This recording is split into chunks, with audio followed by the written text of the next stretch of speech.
With the release of Leagues 5 Raging Echoes getting closer, I thought I'd share my plan with you guys. If you want to follow along with my progress as I go throughout the league, check out my Twitch and Kick stream in the description below. First of all, I'm going to speak about my relic choices, starting with tier 1 through to tier 8. My first choice is Animal Wrangler, which is going to make fishing so much quicker and easier, as well as Hunter. Typically, these aren't super difficult skills, but it's just kind of nice to get a little boost on these. And additionally, there is a chance of the fish being cooked and giving XP as I catch them. So this relic basically helps with 3 different skills. The money one's also a nice choice, but personally, I just hate fishing, so this is an easy choice for me. My tier 2 relic was a slightly harder decision, but I finally settled with Dodgy Deals. This relic makes thieving really strong, and it's personally one of my least favorite skills despite the typical good XP per hour. The relic is also amazing with my region choices, which I'll talk about shortly. Hopefully I won't have many issues with the agility, as many players have spoken about underwater agility and thieving being very good for agility with this relic. Another great thing is going to be the seeds from Master Farmers, so that's going to help me with farming and herb lore. For tier 3, I've chosen what I believe to be by far the strongest choice in this category, and that is Clue Compass. The number of teleports to stash units is incredible, and the relic also opens up some pretty cool teleport usage with the ability to teleport to your current clue step. For anyone that's played leagues before, you'll know that clue scrolls tend to carry a lot of points behind them. So hopefully this relic will help me get some really quick, easy points. The tier 4 relic was one of the hardest choices I've had to make in the entire league so far, and I've changed my mind tons of times. The reloaded relic is a great option and can be used to choose something like Friendly Forager from tier 2. However, I changed my mind last second and I will be picking Golden God. Some people may see this as slightly controversial, but I think Golden God helps with so many skills for an early game power spike. I'll be getting an easy 99 magic, 99 prayer, and max cash with no problems at all. And that cash is going to be great for getting construction XP, crafting XP, smithing XP, fletching. I think it's going to help with so many skills, and that's exactly why I'm going for it. Similarly to tier 4, tier 5 was also a super tough choice. For me, the Slayer Master Relic sounds amazing, and it makes Slayer completely seamless. However, as I mentioned before, Clue Scrolls have so many points behind them, and that's why I'll be picking Treasure Arbiter. With the synergy with Clue Compass, I'm going to be completing Clue Scrolls in a matter of seconds. So you can catch me walk around the game with my freshest fashionscape and my Bloodhound walking behind me. The next tier of relics contain the much anticipated return of both Banker's Note and Total Recall. I'd say these 2 relics are pretty 50-50, but for me, I'm a Banker's Note user. In all honesty, it probably loses a little bit of power because I'm picking Golden God, which contains the perk of noting shop bought items automatically. But Banker's Note is still going to be great for instance related fights like Zuck and raids. And personally, I'm doing some of this content for the first time, so I really want to give myself some lenience with unlimited food, and it's also going to help with some skilling activities like runecrafting. For my penultimate relic, I'm going with Overgrown. This may be a bit of a surprise over the popular Grimoire, but personally I really hate farming, and this solves pretty much all of my herb lore problems that I'll have up until this point. Now, if it turns out that the Grimoire is just super OP, then maybe I will change my mind, but I'm pretty set on Overgrown being the choice for this tier. Finally, for my last relic choice, I'm going to be going with Last Stand.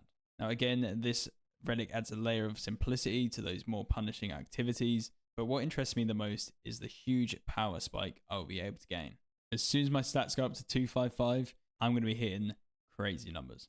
Similar to the previous relic, I'm like 95% sure on this choice, but my alternative is Guardian.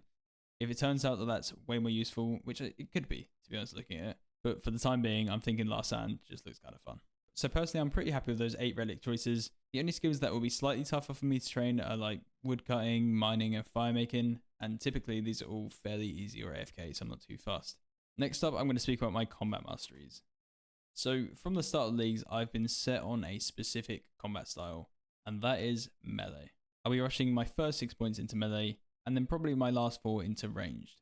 I'm a little unsure whether to do a 6-3-1 split, and I think I'll just decide that last one at the time. But to be honest, I doubt I will really touch magic at all of this leagues, other than for High Out King. So with that in mind, to supplement the melee combat choice, I had to pick some super strong melee regions. Therefore, my first region is Mauritania. Mauritania is arguably the strongest region in the whole game. It has great Slayer options. It has Theatre of Blood, Barrows, Araxor, Nightmare. Mori also adds some much needed farming patches and a great thieving option in Vires. I'll also be able to get a Slayer mask for some extra damage on task. The echo boss for this region is Grotesque Guardians, which drop the Gloves of the Damned. These provide a massive buff to Barrow's equipment and give some generally decent base stats. So yes, activating Last Stand in full Darrock and smacking someone for hundreds of damage is on the list this year. My second region is another one that will add a huge buff to my power, and that is Tyrannwyn. This region is fairly stacked for my build. First of all, we have the Gauntlet Echo Boss, which drops the Crystal Blessing. It grants the ability for the Crystal Armor passive to benefit all melee weapons. This, coupled with something like the Scythe from TOB or a Noxious Halberd from Araxor, will be incredible. And once again, I also have some great thieving options from the Elves and the ability to utilize Animal Wrangler on the Red Chins.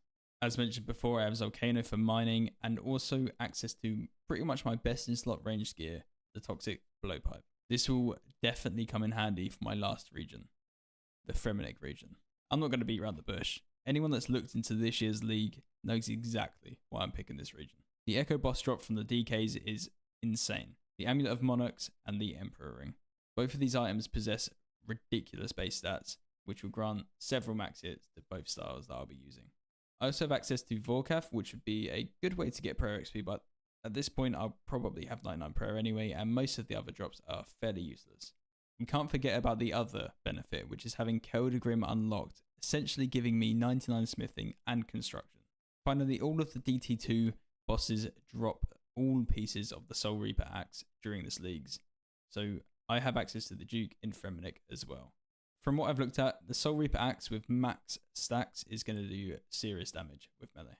So my max builds are going to be full crystal armor with the Crystal Blessing, the jewelry from the DKs, and a Scythe or a Noxious Halberd or a Soul Reaper axe or a Zombie axe. There's tons of options. And that's only for the first thing. The second thing, I could be using full Darrock and hitting bombs constantly with the Gloves of the Damned, DK jewelry, and Last Stand. I do have access to Inquisitors from the Nightmare, but I'm not really convinced this is going to be super strong this league. And then for my range set, I'll be using Crystal Armor, equipped with a Blowpipe and Dragon Darts, the DK's jewelry, and probably an Ava's Assembler. And that is pretty much it for my plans so far. I think this build is pretty balanced for both PVM and getting as many points as possible. So as I said at the start, if you fancy dropping in and seeing how I'm getting on, check out my streams in the description below. I'll also be uploading some leagues progress videos to YouTube, so keep an eye on that. And for now, that's about it from me. I'll catch you guys next time.